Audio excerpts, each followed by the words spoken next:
हर हर महादेव। जय महाकाल। दोस्तों आशा है आप सभी भोलेनाथ की कृपा से स्वस्थ और सुखी होंगे। तो दोस्तों आप सबको पता है कि पुत्रदा एकादशी आने वाली है।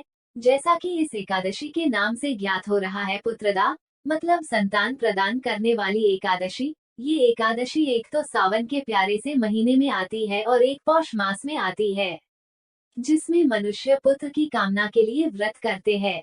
परंतु क्या आपको पता है दोस्तों कि बस व्रत रखने से ही सारे मनोरथ पूर्ण नहीं हो सकते, कुछ उपाय भी करने होते हैं। तो दोस्तों पूज्य गुरु जी की कथा से पुत्रदा एकादशी का एक बहुत ही प्यारा सा उपाय हम आज आपके लिए लेकर आए हैं, जो कि निसंतान दंपत्ति अवश्य करें। दोस्तों बहुत से दंपत्ति संतान सुख के बहुत सारे उपाय करके थक चुके होंगे। तो दोस्तों एक बार पूज्य गुरुजी द्वारा बताया गया ये उपाय अवश्य करके देखिए। क्या पता आपके घर में संतान की किलकारियां गूंज जाएं। परंतु दोस्तों हम यहाँ आपसे एक बात कहना चाहते हैं कि आप जो भी उपाय करें पूरी श्रद्धा और मन से करें, तभी उस उपाय को करने का लाभ आपको मिल सकता है। तो चलिए दोस्तों आपको उपाय के बारे में बताते हैं।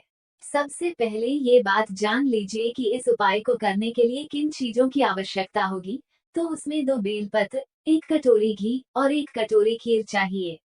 एक बात और ध्यान रखना कि एकादशी के दिन चावल नहीं खाते हैं तो खीर चावल की ना हो, बल्कि मखाने या साबूदाने की हो सकती है। अब आपको पुत्रदा एकादशी के दिन प्रातः में ही स्नान आदि से शुद्ध होकर भगवान शिव के मंदिर चले जाना है और अपने साथ ये सारी सामग्री भी लेकर जानी है। अब आप शिव जी के मंदिर में सबसे पहले भगवान शिव की पूरे सच्चे मन से पूजा कीजिए। पूजा करने के बाद अब आप अपना उपाय शुरू कीजिए। आप जो 1 कटोरी घी और 1 कटोरी खीर लेकर आए हैं उनको भगवान शिव की शिवलिंग के आगे रख दीजिए और आप जो 2 बेलपत्र लेकर आए हैं वो भी शिवलिंग के ऊपर समर्पित कर दीजिए। और जब ये उपाय आप कर रहे हो तब मन ही मन भगवान शिव के ओम नमः शिवाय मंत्र का जाप करते रहिए और ध्यान रखिए कि ये उपाय बहुत ही मन और श्रद्धा से करते रहिए। भगवान के प्रति अपना पूर्ण विश्वास रखिए। अब आपको क्या करना है, जो आप घी लेकर आए हैं उसका दिया लगाना है। उस दीपक की बाती आपको लंबी रखनी है। अब उस दिए को प्रज्वलित करके भगवान शिव के मंदिर की चौखट पर रख दीजिए। अब आपको जो आपने 2 बेलपत्र भगवान शिव जी की शिवलिंग पर चढ़ाई थी उसमें से 1 बेलपत्र उठाकर लानी है और वही उस चौखट के पास आप बड़े प्रेम से बैठ जाना है और भगवान शिव का स्मरण करके उस बेलपत्र को चबा चबा कर खाना है और बड़े प्रेम से भगवान शिव से दोनों हाथ जोड़कर प्रार्थना करनी है कि हे महादेव, हे शिव शंकर, हमारी प्रार्थना को स्वीकार कीजिए और हमें संतान प्रदान कीजिए। बड़े प्रेम से भगवान शिव से प्रार्थना करनी है, क्योंकि जब आप अपना मनोरथ भगवान को बताओगे नहीं तो भगवान उसको पूरा कैसे करेंगे।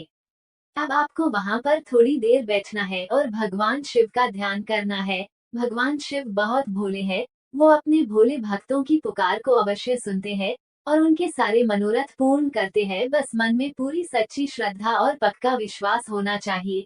तो ऐसा हो ही नहीं सकता कि भोलेनाथ आपकी पुकार को अनसुना कर दें।